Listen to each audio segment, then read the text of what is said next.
Hey Tim, something a little bit different today. Following on from Al Aiken's message in January 2018, where he was talking about how we tell what is right and wrong, I actually thought it might be really useful to work through the process of how we figure out what the Bible is telling us about what is right and wrong. I'll put the link to Al's message down below this so you can check it out if you haven't heard it.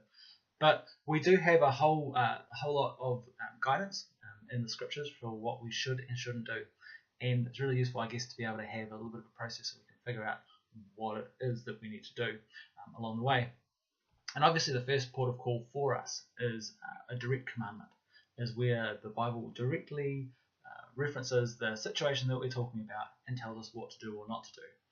And so it may be about, the Bible tells us we should pay our taxes and pay our debts. The Bible tells us that we shouldn't lie or cheat or steal. It says that we shouldn't hate people, mentions that we shouldn't murder people, so things like that. There's direct commands about a whole range of different areas in our lives, and a lot that are kind of reinforced in the New Testament, some that are only Old Testament, but that can still be useful to us if we check them out and get the sense that actually this is about, I guess, our lives as opposed to a ceremonial law, which may not be relevant for us since Jesus came. But we check out these direct commandments and we follow those. But see, often there's not a direct commandment that talks about our situation. And as Al pointed out, if it talks about the internet or computers, there's probably not going to be a commandment in the Bible about it because there just weren't those things in those times. And that's where we need to look at kind of more general principles.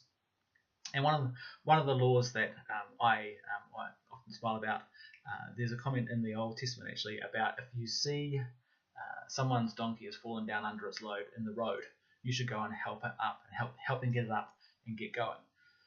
That's unlikely to happen for us. But actually, we can look at that and go, well, actually, we should be looking out to see if we can help people and give some sort of assistance. And so if someone's broken down on the side of the road, it might be an indication that maybe actually our Christian duty is to stop and help them. Again, if it's safe and reasonable. But so you can get these principles in there of what to do and what not to do, and you see these things kind of flow through in different places. So we can check out those principles and those general ideas. And Al's example was that trolling is out, not because there's a script commandment that says thou shalt not troll, but again around that whole thing of hating, of lying, of saying things that are untrue, bearing false witness, if you want to look at the 10 Commandments. So we have those commands and we have these general principles that kind of flow through in terms of what we do. But what if neither of those seem to apply? Well, then we have to work a little bit harder. We need to look and see if there's an example in one of the narratives, in one of the stories, where someone is commended for doing a particular thing that is relevant to what we're talking about. And these are a little bit more tricky because through the narratives, as we know, from if you've been watching some of the other videos, it's not always what should have happened, but what did happen. And so sometimes the examples that we see are not good things. People doing really odd things. People who do something sometimes that, as God says, He never even thought of them doing. But so we have the opportunity to check out these examples and go, okay, well, maybe this is what's going on. Maybe this is the thing. And so when we're talking about the role of women, Paul commends female leaders just in the course of his writing. He doesn't write a command about it. The general principle here is that we are all one in Christ. We all have the same access to God. And then Paul's example is he commends these female leaders, and so we get the idea from that actually, okay, well, this is a good thing to do.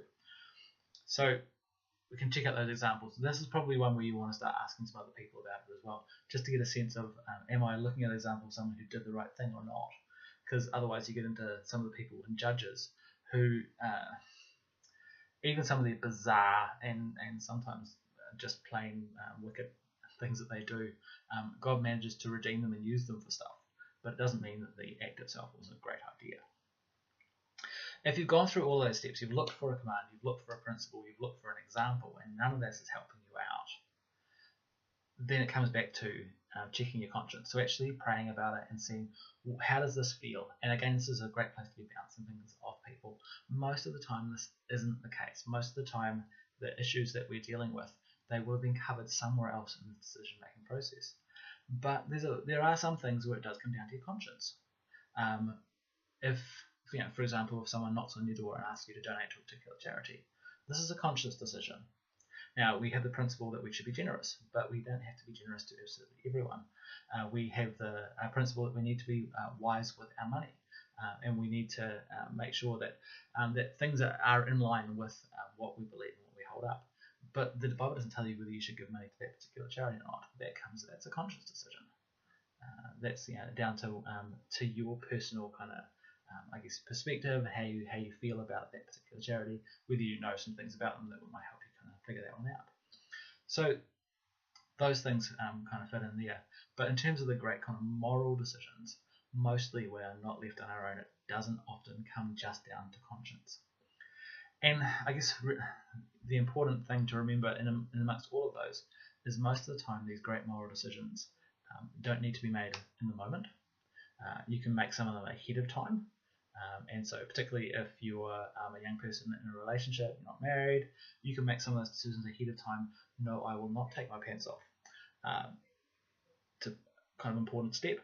But also sometimes these great moral decisions, you have time to reflect on them, decide later. And so you've got a chance to check with people, to ask somebody else. This is what I'm kind of wondering about. Can you help me out? Help me to find the command or the principle or the example, and then help me figure out whether it's just down to my conscience, and maybe let them triangulate a bit with you, so you've got two sets of eyes on that situation. This doesn't have to be difficult, and unfortunately, our culture does tend to muddy some of these decisions because often it doesn't come down to right and wrong, but how do people feel about it?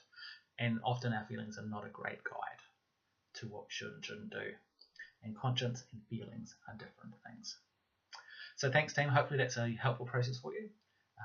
Have fun. Go out and make some moral decisions. See you later.